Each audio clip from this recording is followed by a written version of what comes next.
आतापर्यंत आम्ही योग नृत्याबद्दल फक्त ऐकून होतो, पण आज आम्ही शास्त्रीय परिभाषेतून योग नृत्य अनुभवले व समृद्ध झाले.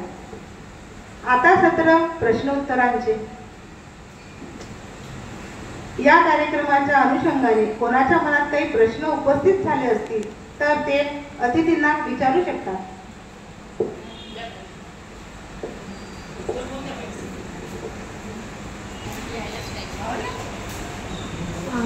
योग नृत्य आपने बहुत अच्छा किया है.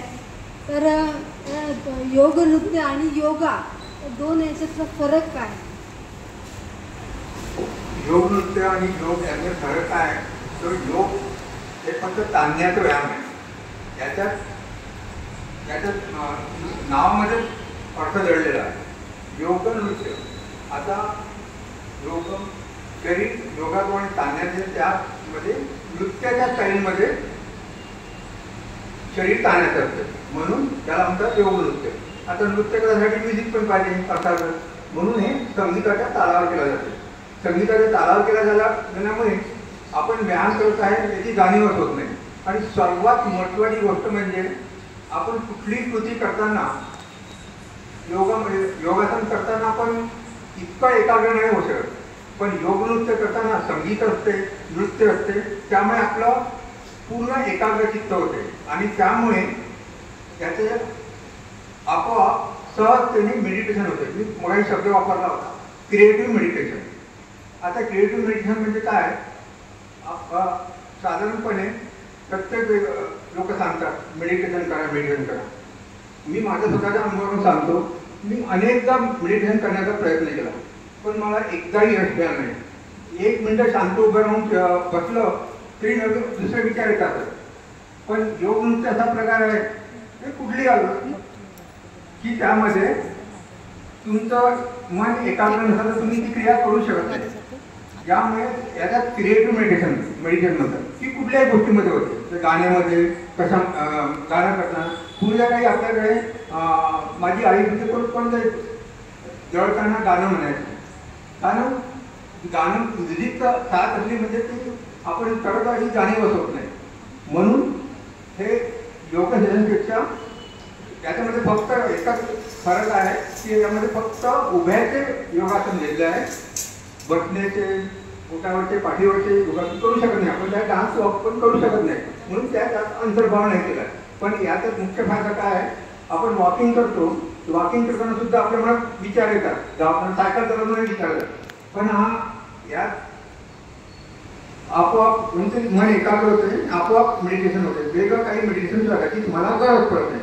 म्हणून याला योग नृत्य विथ मेडिटेशन म्हटलं तरी चालेल. मैं जयश्री सांगते. माझं नाव सुनीता परांडे आहे.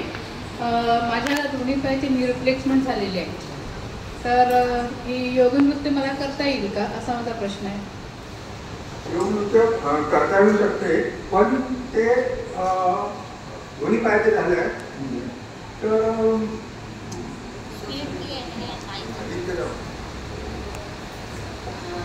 मैडम, अगर टेक्निकली देखा जाए तो डेफिनेटली आप नहीं कर सकते योग नृत्य, क्योंकि उसके पीछे का ये कारण नहीं है कि आपको योग नृत्य आएगा नहीं, बट केवल हम जब पैर बैक साइड ट्विस्ट करते हैं, इन केस आपके पैरों में कुछ लचक भर गई तो आपके घुटनों में अगेन प्रॉब्लम आ सकता है. तो बेटर वे है कि आप ना ही करें और साधारण जो एक प्राणायाम या योगा है उसके तरफ आप ज़्यादा अपना रुझान रखें, क्योंकि योग नृत्य जो है वो स्पीड भी मेंटेन करता है एंड सबसे इम्पोर्टेंट बात है कि पैरों को ट्विस्टिंग होता है, वो आपके लिए सही नहीं है, वो नहीं करना चाहिए. Okay, thank you. सुनीता पराते.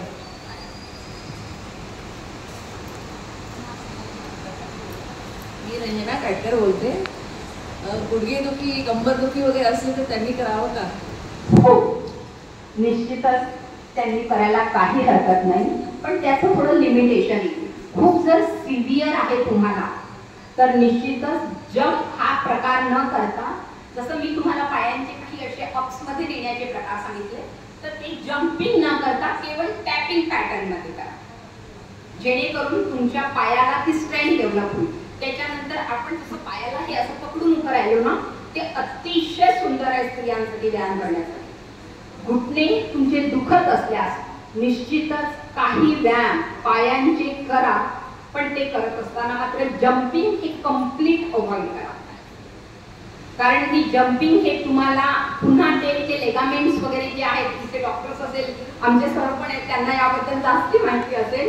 पण जसं आपण साधारण योगा करतो, कारण की मी पण गुरुमाऊली योगा संघची गोल्ड मेडलिस्ट आहे, तर आम्हाला स्ट्रिक्टली तिथे मना केलेला आहे की जर तुम्हाला इजा असेल तर शक्यतोवर करू नका. शिवाय बॅक फोल्डिंग लेगचं हे पण काही डॉक्टर्स आजकाल न्यू टेक्नॉलॉजीमध्ये ते म्हणजे करू शकता तुम्ही, पण शक्यतोवर बॅक बेंडिंग पण टाक असं ते म्हटलं का. बाकी हाताचे वगैरे सगळे तुम्ही उभ्या जागी व्यायाम करू शकता. आता पुढचं सांगतो. तर योग नृत्य खरं म्हटलं तर तुमचा जो प्रश्न आहे बॅक एक, तर पहिले तुम्ही तंदुरुस्त व्हा. तंदुरुस्त झाल्यानंतर पुन्हा होऊ नये म्हणून योग नृत्य करायला लागतं. कारण ही एक प्रकारची फिजिओथेरपी आहे. तर आम्ही आम्ही मुद्दाम याच्यामध्ये पाठीमागे वाकण्याच्या कृती केल्या आहेत शेवटी. तर आपण दिवसभरात समोरच वागतो, त्यामुळे प्रत्येक स्त्रीला, बहुतेक स्त्रियांना कमरदुखी होते. याच्यामध्ये काय होतं की आपण पाठीमागे कमीत कमी कमरदुखी असलेल्या प्रत्येक व्यक्तीने पाठीमागे झोपून शिकण्याचे व्यायाम करायलाच पाहिजे, जसं इथं सर्वात शेवटी केलं आहे ते. आणि पहिले तुमचा आधार बरा करा आणि मग फिजिओथेरपी म्हणून योग नृत्याचा वापर करा. ही फिजिओथेरपी आहे. त्यात सर्वप्रथम तंदुरुस्त असणं महत्वाचं आहे.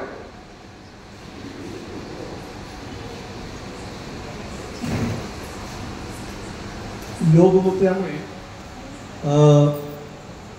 म्हणजे वजन कमी होतं हे तुम्ही सांगितलेलंच आहे. आणखी मला एक विचारायचं आहे की आहार कसा असावा, कारण आहाराशिवाय आणि योग नृत्य हे दोन्ही जसं बॅलन्सिंग झालं पाहिजे. आहार आणि व्यायाम या दोन गोष्टी अगदी जवळीक साधणाऱ्या आहेत, म्हणून तो कसा असावा याबद्दल तुम्ही मार्गदर्शन करावं. सर डॉक्टर म्हणून मी यांना देते. मला इथे फक्त एक सामान्य व्यक्ती म्हणून बोलणार की आहार व्यक्ती परत्वे बदलत असतो. मला जो आहार सुटेबल आहे तो निश्चित तुम्हाला सुटेबल राहील हे शक्यच नाही. आणि तुमच्या बॉडीला काय सुटेबल आहे एक मात्र नक्की आहे की प्रोटीन डायट हा पर्टिक्युलर वयानंतर वाढवलाच पाहिजे. आणि प्रोटीनसाठी whatever you have to take. अगर तुम्ही नॉन व्हेजिटेरियन आहात तर डेफिनेटली तुमचं इंटेक चांगलं असेल. व्हेजिटेरियन आहे तर तुम्ही व्हेज घ्या जास्ती. त्यान पनीर आहे, दूध प्रोडक्ट्स आहे, असे वेगवेगळे प्रकार तुम्ही म्हणजे प्रोटीन इंटेक वाढवला पाहिजे. बाकी otherwise Dixit diet, keto diet, an number of diet मार्केटमध्ये अवेलेबल आहे. पण प्रत्येक डाएट प्रत्येक व्यक्तीला सुटेबल होत नाही. म्हणून फक्त कार्ब, प्रोटीन हे जे पदार्थ आहेत हे किती आपल्या डाएटला असले पाहिजे किंवा आपल्या बॉडीला किती कॅलरीजची आवश्यकता आहे हे जर तुम्ही अगोदर लक्षात आणा आणि त्याच्यानुसार आपलं जे पण आपण breakfast, lunch, dinner what ever आपण जे पण करतो त्याला तुम्ही बायफर्केट करा. असं म्हणजे माझं एक सामान्य व्यक्ती म्हणून मत आहे. टेक्निकली डॉक्टर काय म्हणेल हे तर सरळ सांगेल. मी आज फक्त एकच ॲडिशन करू इच्छितो की शक्यतोवर जेवण संध्याकाळी 7च्या अगोदर आठवा. आहारामधलं महत्वाचं असतो, कारण रात्री जर आपण खाल्लं तर ते चरबीमध्ये रूपांतर होते. म्हणून मी स्वतः हा बदल केला आहे. मागील 3-4 वर्षापासून मी माझं जेवण रात्रीचं 6:30च्या अगोदर आठवतो. तर हा आहाराबद्दल बदल तुम्हाला निश्चितच पुष्कळ फायदा घेईल. आणि मॅडमने सांगितल्याप्रमाणे जास्तीत जास्त प्रोटीन घ्या, कार्बोहायड्रेट आणि फॅटचे पदार्थ अर्थातच अवॉइड करा, शक्यतो अवॉइड. कुठे पार्टीमध्ये गेलं तर तिथं फक्त फॅट आणि त्याचं एन्जॉय करा, पण घरी शक्यतो टाळा. महिलांसाठी मी मुख्य म्हणेन की फार गैरसमजूत आहे की तूप खाल्ल्याने आंग वाढतं. नो डाऊट तूप is a fat, simple concept आहे. बट मॉर्निंगला जर तुम्ही 1 or 2 टीस्पून हे जर गरम पाण्याबरोबर घेत आहात तर निश्चितच तुमच्या ऑल ओव्हर बॉडीला ल्युब्रिकंट जे प्राप्त करण्याचं प्रमाण आहे ते वाढू शकतं. त्यामुळे तुम्हाला जर म्हणजे तूप आवडत नसेल तर आजकाल घाणी